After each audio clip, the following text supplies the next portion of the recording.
The dining room buzzes with laughter and clinking glasses. People brag about new cars, lake houses, and business wins.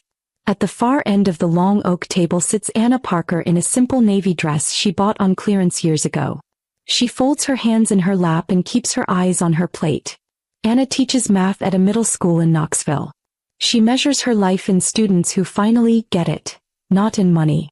Tonight none of that seems to matter. Mark Parker, her husband, leans back with a bourbon and a showman's grin. "You know, Mom," he says loud enough for everyone, "some men marry partners in success. Anna insists on staying a schoolteacher. What does she make? 30 grand. Barely gas money." A polite ripple of laughter moves around the table. Ruth Parker, his mother, gives a sweet, poisonous smile. "He's not wrong, dear. Present yourself better." A wife reflects her husband. "Look at Bella Davenport. Always polished, always at Mark's side. Cousin Greg chimes in, saw Bella last week. She's stunning and she helps at Mark's events. That's a supportive partner." Anna presses her lips together. She thinks of her students and the spark in their eyes when a tough equation finally makes sense. "You embarrass me," Mark mutters into her ear, breath sharp with whiskey. "You don't dress like the other wives. You drag me down." When Ruth raises a toast to Mark's bright future and the family that supports him, Anna sets down her water and whispers inside, "Please let this night end." The SUV cuts through orange streetlights on the drive home. For a long moment neither of them speaks. Then Mark slams the steering wheel. "You sat there like a lump. Couldn't you try to keep up?" He waves a hand at her clothes. "Cheap dress. Worn out shoes. Do you care how you make me look?" Anna turns to the window and watches neon signs blur by. "I care about our son," she says softly. Mark laughs. "Toby? Don't start. That boy lives in those dumb robotics kits. He needs football. Strength. Teamwork. Not wires." Anna straightens. "He's gifted. He builds and programs things most adults can't. He has a future." Mark sneers. "A future is what? Some nobody engineer? Football builds leaders. Robots build losers." The words hit like a punch. Anna presses a hand to her chest. "Mark, I can't breathe." He shoots her a tired glance. "Not this again. Always drama when things get real." Her body slumps sideways. The SUV jerks into the ER drop-off. Nurses rush a gurney. "Hypertensive crisis," a doctor says. "Severe stress." Bright lights glare overhead. Voices blur around her. "Oxygen. Monitor. Now." As the world fades, one thought rings in Anna's mind. Have I wasted half my life on a man who despises me? Anna wakes to a slow beep and the cool pinch of an 4. A calm doctor leans over. "Mrs. Parker, your body sent a warning. This episode came from extreme stress. You need rest. We recommend a stress program, maybe a short wellness stay in the Smoky Mountains." Anna nods, throat tight. She sees the answer in his eyes. If she ignores this, next time could be worse. Mark sits by the window scrolling his phone. He looks up only when the doctor addresses him. "She can't return to the same stress," the doctor says. "That would be dangerous." Mark puts on a polished tone. "Of course we'll do what it takes." The door closes and the mask drops. He checks his watch. "You sure pick your moments. I had 2 big meetings." Anna stares at the ceiling. "I didn't choose this." He paces. "Fine. There's a retreat near Gatlinburg. Yoga. Meditation. A friend liked it. I'll book you for a few weeks. I'll handle things here." Anna hears what he doesn't say. He'll handle Bella. The next morning, nurses bring the discharge forms. Mark talks smoothly, signs quickly, and walks the papers to the desk like a helpful husband. Only Anna sees the impatience in his eyes, the eagerness to return to a life where she is an inconvenience. 2 days later, the retreat greets her with mist and tall pines. A cabin. A schedule. "Breathe in, breathe out," says the yoga teacher. Anna tries, but her mind returns to harsh laughs and cruel whispers. At night she sits by the window, mountains dark and endless, and asks herself, when did love turn into shame? She remembers when Mark once praised her kindness the way she believed in children. Now kindness feels like a stain he wants scrubbed away. Weeks pass. She eats carefully, walks trails, listens to talks about balance. Something quiet shifts inside her. Not hope, not yet, but the knowledge she cannot live the same way. When she returns to Knoxville, the apartment feels wrong. Too quiet. Too empty. Books are gone. The grading chair is gone. Photo frames leave pale rectangles on the wall. Mom, Toby whispers, running to her, hands shaking. Dad kept moving things. He said it was storage. But every day more disappeared. Keys turn. Mark walks in with cologne and a folder. You're back. Good. Saves me a trip. He opens the folder. Divorce petition. Simple. Sign the tabs. You're leaving us? Toby's voice cracks. Mark keeps his eyes on the papers. You'll still see me. I won't fund 2 households. He pours a drink. Be grateful I'm offering anything. Anna signs, hand steady, heartbreaking. The door closes on his satisfied smile. She holds Toby close. We'll be okay. We'll start over. Just you and me. The place Mark arranged is a single room on the edge of town. Thin walls. Peeling paint. A neon gas station humming across the street. Anna strings a sheet to give Toby a corner for sleep and lines his rescued robotics kits by the window. He tries to smile. At his new school, kids push football. Robotics isn't a real club, a coach tells him. Football builds character. Toby drags his backpack home, shoulders low. You don't have to quit, Anna says, kneeling to meet his eyes. What you love matters. She keeps her teaching job, but a new principal, Mr. Grant, runs the place like a business. In a meeting, he leans back and steeples his fingers. Some parents donate to ensure success. My staff cooperates. We're flexible with grades. Anna blinks. You're asking me to take bribes. His smile doesn't move. I'm asking you to be a team player. Anna shakes her head. I teach for learning, not for sale. The smile thins. Then life here will be difficult. It is. Extra classes. No pay. Endless paperwork.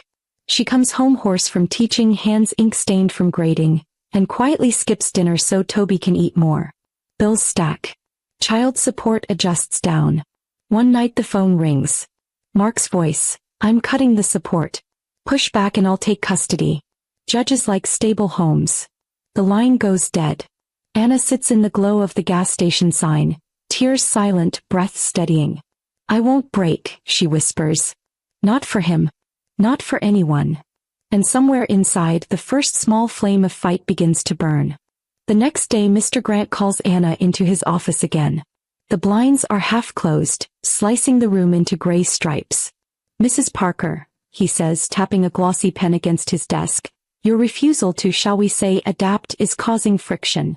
Anna folds her hands. I won't sell grades. He nods slowly like he's bored. Then you'll resign. Quietly. Or the board will make noise. Anna's pulse hammers, but her voice stays calm. I've done nothing wrong. He smiles thinly. Sometimes doing nothing is the problem. She walks out holding on to her dignity by the edges. That night, bills spread across the table like a storm. The phone rings. Mark again. Support's cut. Next month you'll get less. You can't, she says. The order, try me, he snaps. Push and I go for custody. Judges don't hand kids to broke moms in shoebox apartments.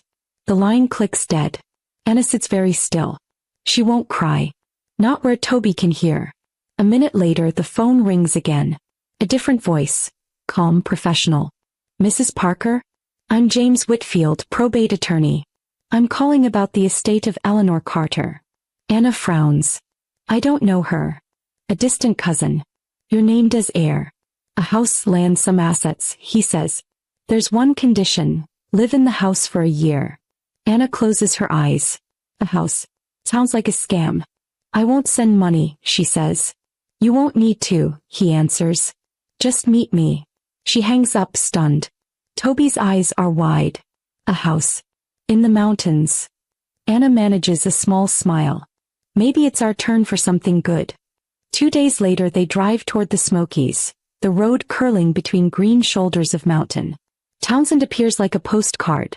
One main street, a diner with a neon pie sign, a hardware store with wind chimes. James Whitfield meets them at a small office. He's tall, gray at the temples, voice gentle. He lays out papers, a simple map, a key. Miss Carter wanted you to have a fresh start, he says. She noted your work with kids. Anna blinks. She knew I teach? He nods. Said you'd honor the place. They follow a dirt drive that seems to climb forever until the house comes into view. A wide-porched, weathered beauty wrapped in quiet. Toby bolts from the car. Mom. It's huge. The front door groans open. Inside, a stone-framed fireplace, a long dining table, a library whose shelves reach the ceiling. Sunlight drifts through tall windows and lands on dust like snow. Anna's throat tightens. It feels safe, she whispers. Toby finds a room filled with old model kits and manuals. It's like it was saved for me, he says, running a hand over a scarred workbench. That evening a knock sounds. A man in boots and overalls stands on the porch, cap in hand. Evenin'. Name's Ed Collins. Kept up this place for Miss Eleanor. His eyes soften. She had a good heart. Said this house should stay with folks who'd protect it. Ed walks them through the creaks and quirks. The stubborn back door, the pipe that needs coaxing, the fuse box that behaves if you speak kindly.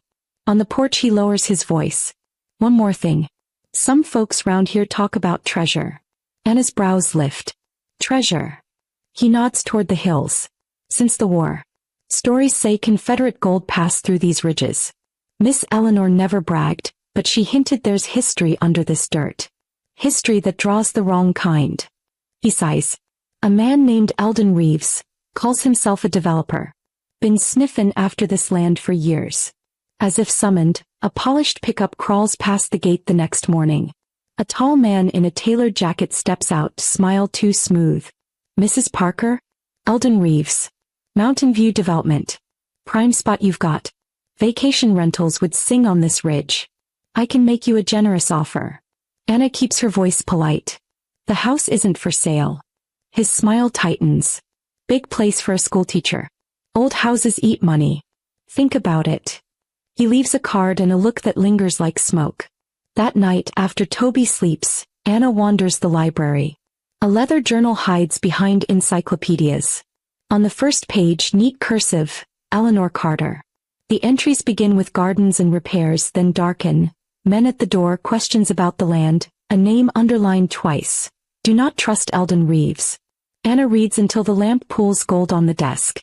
Eleanor writes of rumors passed down through Carter women, of maps sketched in secret, of what lies beneath must never be sold. There are small drawings, ridge lines, a crooked oak, a rock outcrop like a sleeping bear. Anna's skin prickles. She tucks the journal away as tires hiss on gravel outside. A shadow drifts past a window. The hair on her arms lifts. Morning brings crisp air and Ed with a sack of apples. When she mentions the shadow, his jaw sets. You lock your doors, he says. And if Reeves shows with smiles and papers, you call me. Later, Toby darts into the library, eyes bright. Mom, look. He's holding a yellowed envelope wedged behind a false back. Inside is brittle parchment inked with careful lines. The same ridge shapes Eleanor drew, the sleeping bear rock, an X just beyond the back fence. Anna swallows. We're not chasing stories, she says gently, locking the map away. Not with a man like Reeves circling. Toby nods, but his curiosity buzzes like a live wire. That night the house pops and sighs as old houses do. Anna lies awake, listening to the mountain breathe and promising herself she will not be bullied off land entrusted to her.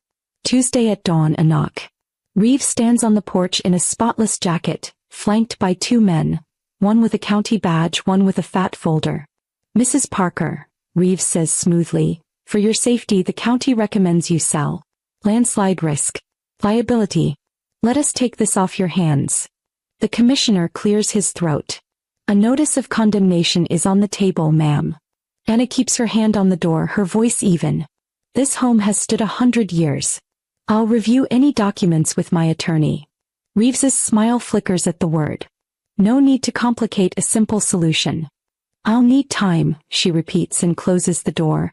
Toby is at the stairs, fists tight. They can't make us leave, right? She kneels. We'll prove the truth. That afternoon in the cellar, Toby taps a warped plank. Feels hollow. Together they pry boards and find a narrow stair spiraling into cool earth. The flashlight beam shivers over stone walls and a room kept by silence alone. Crates, trunks, wax-sealed bundles. A leather ledger crumbles under Anna's thumbs. Names, dates, lists of items hidden when soldiers moved through the hills. A diary entry from an ancestor reads, "We guard what money cannot buy, records, letters, the story itself. This isn't just treasure," Anna breathes. It's history. James Whitfield drives up the next morning, breath fogging in the cool air as Anna spreads ledgers, letters, and a careful handful of artifacts across a table. His eyes widen. If authentic and they look it, this is significant. Not just for you. For the county. He advises restraint. Secure the space, document everything, tell a trustworthy local reporter to create daylight. Sunlight keeps crooks away, he says. Anna calls the Sevier County Gazette. A young journalist named Kay shows up with a camera and a notebook. She listens more than she talks, photographs the careful evidence and asks permission before every step. "We'll verify with a historian," she promises. By Saturday the Gazette runs a front-page story. Hidden Civil War cache found on Carter Estate. Development plans questioned. Phones light up. Neighbors drive by with casserole and curiosity. The pastor offers church volunteers to help catalog. The Historical Society leaves a message with cautious excitement. Reeves sputters on a radio colon. "Fakes," he says. "Junk staged to stop progress." But whispers rise about his past. Hard sells to elders, threats, forged surveys. People start talking. At the emergency county meeting, the courtroom is packed. Kay sits near the aisle with her camera bag. Ed leans on the back wall, arms crossed. Reeves presents slick boards about safety and jobs, voice smooth as glass. Anna waits, fingers laced to stop the tremble. When called, she steps to the mic. "My name is Anna Parker. I teach math. I'm raising one boy who loves robots.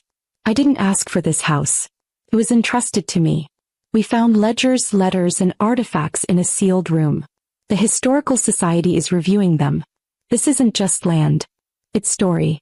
It belongs to the community that lived it." Murmurs ripple. A state investigator stands. "We've opened an inquiry into illegal artifact hunting." His eyes cut to Reeves. Certain names keep recurring. Reeves's jaw tightens. The commissioner who'd flanked him days ago suddenly speaks like a stranger. "We will pause all development decisions pending the investigation and historical review." It exhales. Someone claps. Then many do. Reeves leaves through a side door, face pale. Anna sits, shoulders shaking, Toby's small hand warm in hers. For the first time in months, fear loosens its grip. The next weeks move like sunlight across a floor, slow but sure. The court affirms Anna as rightful heir. The one-year condition stands, but the clock is already ticking in her favor. The Historical Society sends experts with gentle hands and careful tags. They praise the sealed chamber, the preserved paper.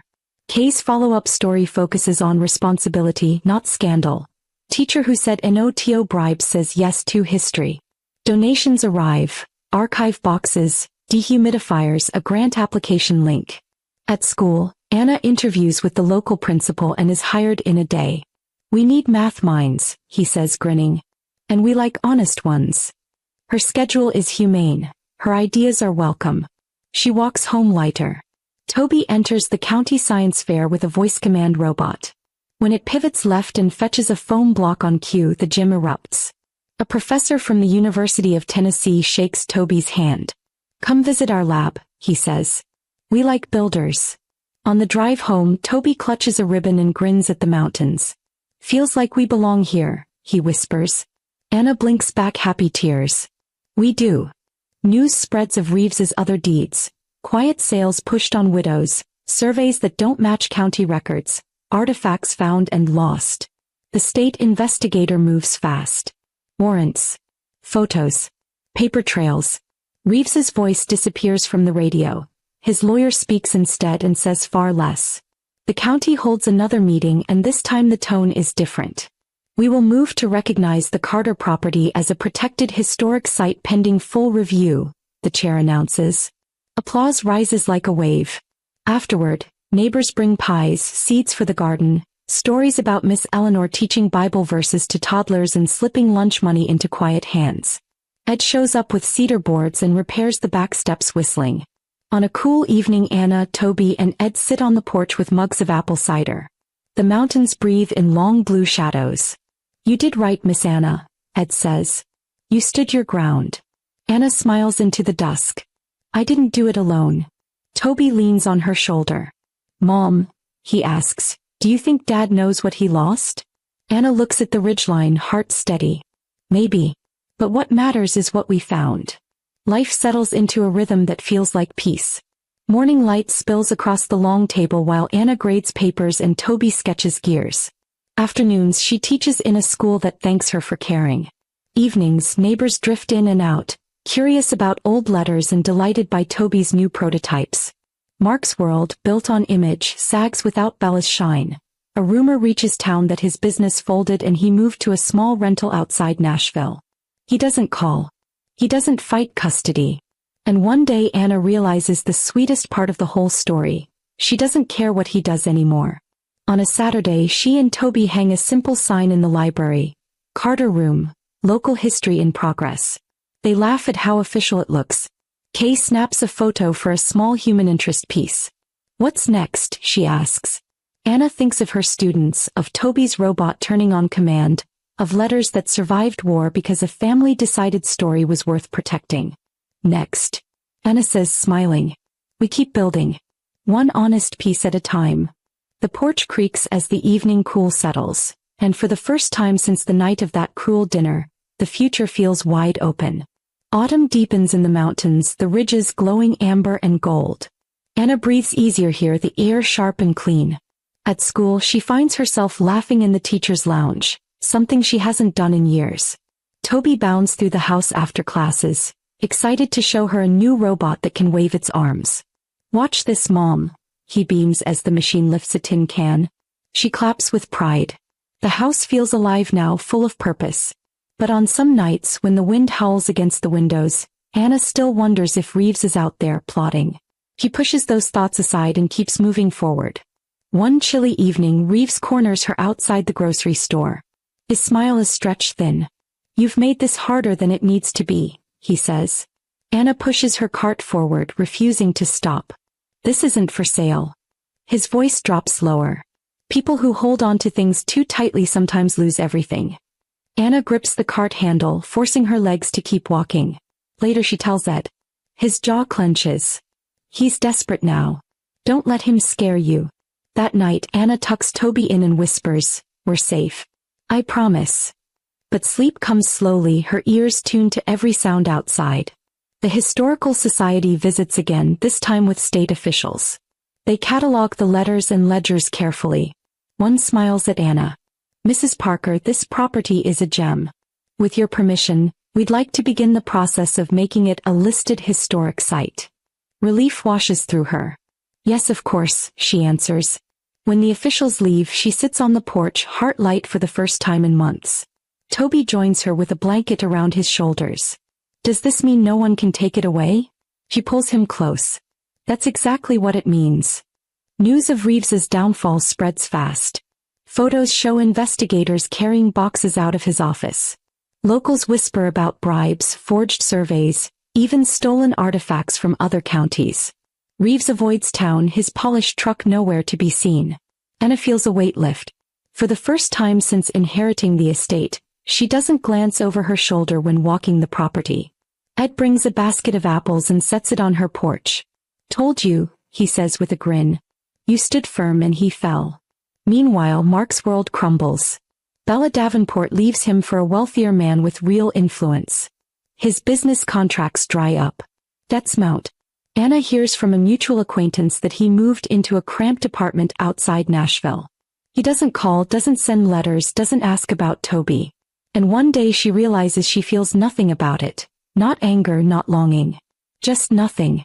That she knows is freedom. At school, Anna's students thrive. She brings new methods to the classroom, using games and puzzles to make math come alive. Mrs. Parker makes numbers fun, one boy tells the principal. The words reach Anna later and she smiles. After years of feeling small and discarded, she is reminded why she chose this path in the first place. Teaching matters. It always has. Toby's reputation spreads too. His small robots draw crowds at science fairs. A university professor invites him to tour their lab. Local businesses pitch in money for supplies. Your boy's got something special, neighbors tell Anna. She watches him stand taller, shoulders squared, no longer the shy kid mocked for liking machines. Her heart swells. Keep building, Toby, she tells him. The world needs minds like yours.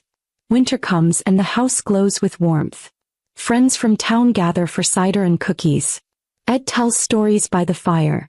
Children chase each other through the halls. For Anna, this community feels like the family she never had with the Parkers. One evening she catches her reflection in the old dining room mirror. Stronger, steadier, her eyes brighter. She no longer sees the humiliated woman who once sat silent at her husband's dinner table. She sees a survivor. By spring, the Carter estate is officially listed as a protected site. The plaque arrives in the mail and Anna mounts it proudly by the porch. Look, Mom. Toby beams. It has your name. She laughs softly. Ours, Toby. This is our legacy now. Visitors come to see the artifacts. Anna gives careful tours, explaining Eleanor's journals, the sealed chamber, and the importance of history. She finds joy in sharing it. Mark tries once to reach out, sending a brief message through an old family friend. Tell Anna I want to see my son. She lets Toby decide. His answer is simple. I don't want to. Anna honors it. The past has no hold over them now. As months pass, Anna rediscovers herself. She reads again, paints the shutters, learns to bake bread. She laughs more easily, breathes more deeply. The stress that once nearly killed her has melted into quiet strength. She realizes that she is no longer surviving, she is living. One afternoon she and Toby walk the ridge behind the house. The air smells of pine and the mountains stretch endless before them. Toby stops and says, "Do you think Dad ever regrets losing us?" Anna looks out at the horizon. Maybe. But what matters is what we've built here. They stand together in silence, the boy holding the robot he just finished, the woman holding a heart no longer broken. In town, people now greet Anna with warmth. She is no longer Mark Parker's wife. She is Anna Parker, the teacher, the heir who defended history, the mother raising a gifted boy. The identity fills her with pride. One summer evening, the porch creaks under their chairs as fireflies blink in the grass. Toby sets his robot on the railing and it waves stiffly at the setting sun. Anna laughs. Even your machines enjoy the view. He grins. It's home, Mom. She nods, her chest swelling with peace. Yes, it is. The mountains hum quietly in the twilight, steady and ancient. Anna sips her coffee, Toby leans against her, and together they watch the sun slip behind the ridges. Once she was humiliated, abandoned, nearly broken. Now she is whole, strong, free. The house, the community, and her son's bright future remind her daily that hope can grow in even the darkest soil. She whispers into the mountain air, "We made it." And this time she believes it. Moral lesson. When life strips away what we thought defined us, marriage, status, wealth, it often leaves behind what truly matters. Integrity, resilience, and love. Anna discovered that the greatest strength is found not in pleasing others but in standing firm for herself and her child. Betrayal may wound, but courage and honesty can rebuild a life brighter than